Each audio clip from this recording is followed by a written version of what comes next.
سلیم بخاری صاحب، آپ کی نظر میں پی ٹی آئی کی سیاست خطوط تک الجھ کر کیوں رہ گئی ہے؟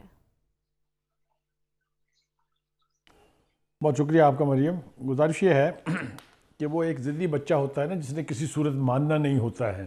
پہلے خط کا جتنا کروڈ جتنا تضحیک امیز جواب فوج کی قیادت کی طرف سے دیا گیا تھا اور پبلکلی دیا گیا تھا، ڈھکا چھپا نہیں دیا گیا تھا.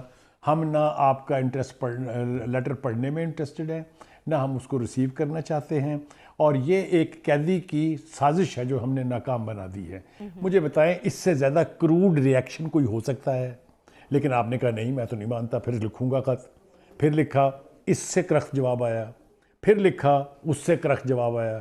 جب چوتھے کی بات ہونے لگی تو پھر چیف صاحب کو خود بولنا پڑ گیا.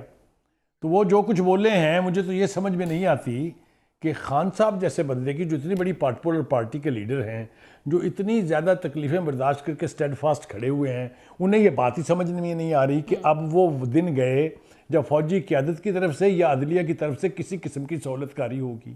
مجھے بتائیے اس کے لیے کون سی آپ کو راکٹ سائنس چاہیے سمجھنے کے لیے کہ اس وقت کی فوجی قیادت آپ سے بات کرنے میں انٹرسٹڈ نہیں ہے؟ اصل میں یہ کیا کیوں جا رہا ہے؟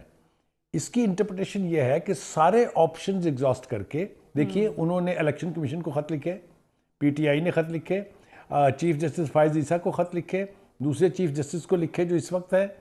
خطوط کا یہ خطوط غالب کا جو سلسلہ ہے یہ الٹیمیٹلی یہاں تان ٹوٹے گی کہ جی ہم نے ملک کے اندر تو سارے آپشن ایکسپلور کر کے دیکھ لیے، ہماری بات سنی نہیں گئی. اب یہ جائیں گے انٹرنیشنل کمیونٹی کے پاس. اگر آپ کو یاد ہو عالمی عدالت انصاف کے پاس جانے کی دھمکی آ چکی ہے، ٹھیک ہے. اس کے بعد آپ نے دیکھا کہ امریکہ کی کانگریس اور سینٹ سے قراردادیں اور خطوط آ گئے، پھر برطانیہ سے آ گئے. یہ پہلے ہو چکا ہے. میرا خیال یہ ہے کہ اس وقت تیاری ہو رہی ہے to go back to them. یہ جو خط لکھا ہے آئی ایم ایف کو، مجھے بتائیے جو پہلے خط لکھے گئے تھے وہ پاکستان کے مفاد میں تھے، وہ پارٹی کے مفاد میں تھے، وہ پاکستان کی بربادی کے پروانے تھے. وہی ایک پروانہ پھر لکھا جا رہا ہے. آپ مجھے یہ بتائیے کہ پاکستان کی پالیٹکس میں اس سے پہلے لوکل مسائل کو انٹرنیشنل فائنینشیل انسٹیٹیوشنز کے پاس جا کے کس نے حل کروایا؟ کوئی ایک مثال دے دیجئے مجھے. تو کہنے کا مطلب یہ ہے کہ یہ وہ حرکت ہے جس کا ادراک خود بانی پی ٹی آئی کو ہونا چاہیے کہ یہ فائدہ ہونے کی بجائے الٹا نقصان ہو رہا ہے. آپ کو تو چاہیے تھا کہ یہ وقت آپ پارٹی کے اندر جو انتشار ہے اس کو ختم کرنے کے اوپر فوکس کریں، کیونکہ آپ بھی وہی غلطی کر رہے ہیں جو پہلے لوگوں نے کی تھی کہ اپنی پارٹی کی آرگنائزیشن کی طرف کبھی کوئی توجہ نہیں دی اور ہمیشہ سے دوسرے راستے اختیار کرنے کی کوشش کی جاتی رہی.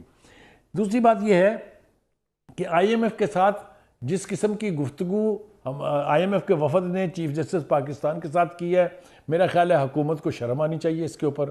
بجائے اس کے کہ اس قسم کی ملاقات کو روکا جاتا ہے، اس کی سہولت کاری کرا کے یہ ملاقاتیں کرائی جا رہی ہیں. مجھے تو تھوڑا بہت فخر اب چیف جسٹس پر ہے جس نے کم از کم یہ تو کہا کہ ہم مجبور نہیں ہیں کہ آپ جو پوچھنا چاہیں ہم اس کا جواب دیں. یہ حکومت کیا کر رہی ہے؟ یہ حکومت تو خودکشی کر رہی ہے. یہ جسٹیفائی کر رئی ہے کہ دوسری پارٹی جو ہے وہ ان انسٹیٹیوشن کے پاس جا رہی ہے. اس لیے ایک الزام لگایا گیا تھا، اگر آپ کو یاد ہو پچھلے سال کے، جی ان کا تو بجٹ جو ہے یہ دبئی میں بیٹھ کے آئی ایم ایف نے بنایا ہے. تو آپ ثابت کر رہے ہیں نا کہ یہ سب کچھ ہو رہا ہے. آپ دیکھیے ان کی پینیٹریشن اتنی ہے کہ وہ آپ کے جسٹس کے ہیڈ سے مل رہے ہیں، وہ آپ کے اثاثے چیک کر رہے ہیں.